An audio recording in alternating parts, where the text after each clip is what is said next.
The birth of the Yakuza. In 2007, James Wu, a man known for bringing many different films about the Yakuza to life, would direct what is considered by many to be one of the best films about the Yakuza to ever be made, a movie called Outrage, or Wokaier in Japanese. This film tells a story that is not only exciting but also terrifying, all at the same time. A story about power, betrayal, greed, murder, and loyalty. It is the kind of story that has kept audiences glued to their seats for decades. And it is also the story of how Japan's most notorious gang was born. As this channel focuses on true crime, we have covered many notorious gangsters in our videos, men such as Whitey Bulger and Pablo Escobar. But today we are going to take a look at one of the most feared gangs in the world, the Yakuza. And more specifically, we will take a look at how they began. So grab your chairs, settle down, because this is the birth of the Yakuza.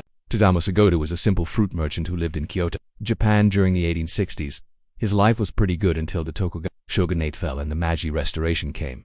When this happened, Japan started to rapidly change and modernize itself. This wasn't such a good thing for merchants like Tadamo. You see, Western businessmen were now allowed into the country, and they undercut Tadamosa's prices with their advanced technology and business methods. As you can imagine, this caused Tadamasa to lose a lot of money. Then in 1877, Tadamasa's luck took a turn for the worst when his warehouse was burned to the ground. He had no insurance and all of his savings were gone. At this point, Tadamasa was desperate. His whole life was crashing down around him and he needed help. So he decided to go to the local Yakuza boss and ask him for a loan. The Yakuza boss agreed to lend Tadamasa the money, but he charged him an extremely high interest rate. Tadamasa accepted these terms, believing that he could pay them back easily enough. He just needed one good day in business, and he would be able to pay off the loan.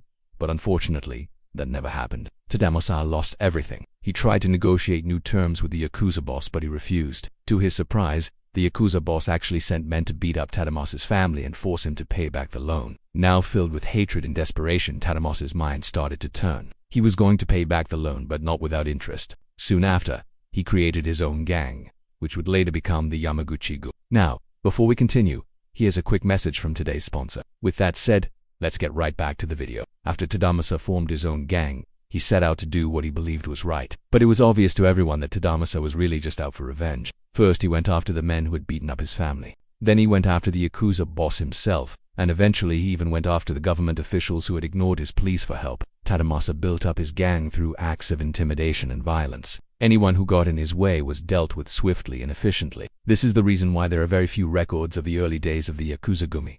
Many of the old-school Yakuza members refused to talk about these days, and many outsiders were too afraid to write about it. We know that at one point in the early days, Tadamasa and his men ambushed a group of samurai and stole their swords. They then used these swords to strike fear into the hearts of their enemies. Soon, Tadamasa's gang became one of the most powerful in Japan. They controlled large parts of Kyoto and Osaka, and no one dared to go against them.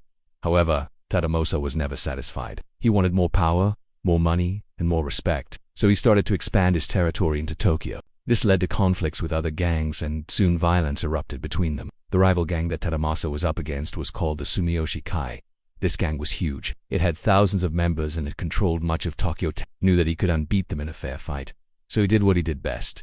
He used his knowledge of the city to his advantage. In 1909, he orchestrated a series of attacks on the Sumiyoshi Kai's businesses. He bombed factories, he set warehouses on fire, and he killed anyone who got in his way. This war would last for years and hundreds of lives would be lost, but in the end Tadamasa's gang would come out on top. This victory would make Tadamasa a legend in the eyes of his followers, but it would also make him a target of the police. You see, the police had been watching Tadamasa for years, and they finally had enough evidence to arrest him. They charged him with a number of crimes, including extortion, gambling, and murder. Tadamasa knew that he was being hunted, so he fled to Shanghai. There he lived in luxury and he continued to grow his criminal empire. The police never found him and eventually they gave up. This was a huge blow to the Japanese authorities, and it showed them that they needed to take the Yakuza more seriously. From this point on, the Japanese police worked hard to infiltrate the Yakuza, but they were always one step behind. The Yakuza were too smart, too organized, and too violent. Even today, the Yakuza remains one of the most feared gangs in the world. They are involved in all sorts of criminal activity, from drug trafficking to human trafficking. We should also mention that the Yakuza are known for their distinctive tattoos. These tattoos are not just for show. They actually serve a very important purpose. The tattoos identify a person as a member of the Yakuza, and they also show the person's rank in the organization. The higher the rank, the more elaborate the tattoo. Nowadays, you will mostly see Yakuza members with full sleeve tattoos. But back in the early days, the tattoos were much simpler. You see, back in the early days, the Yakuza didn't have access to the kind of ink that is used today. This meant that their tattoos were much more painful and dangerous to get. The ink would often get infected, and the process could even lead to death. Because of this, the tatties were usually only given to the most hardcore members of the gang.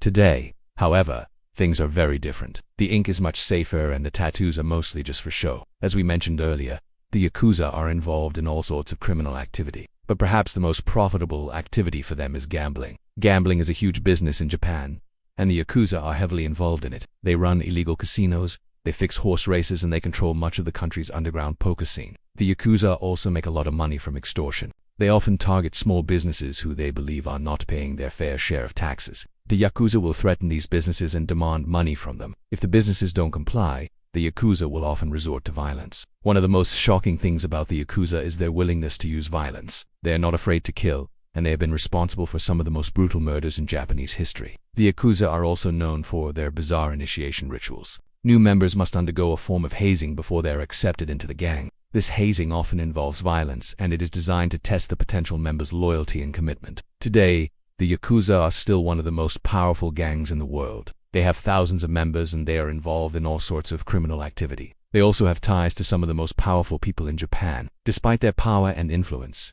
the Yakuza are hated by most people in Japan. They are seen as nothing more than thugs and criminals. The Japanese government is also trying to crack down on the Yakuza. They have passed laws that make it illegal to belong to a Yakuza gang, and they have also launched a major campaign to get rid of Yakuza. Only time will tell if these efforts will be successful or not. Thank you for watching.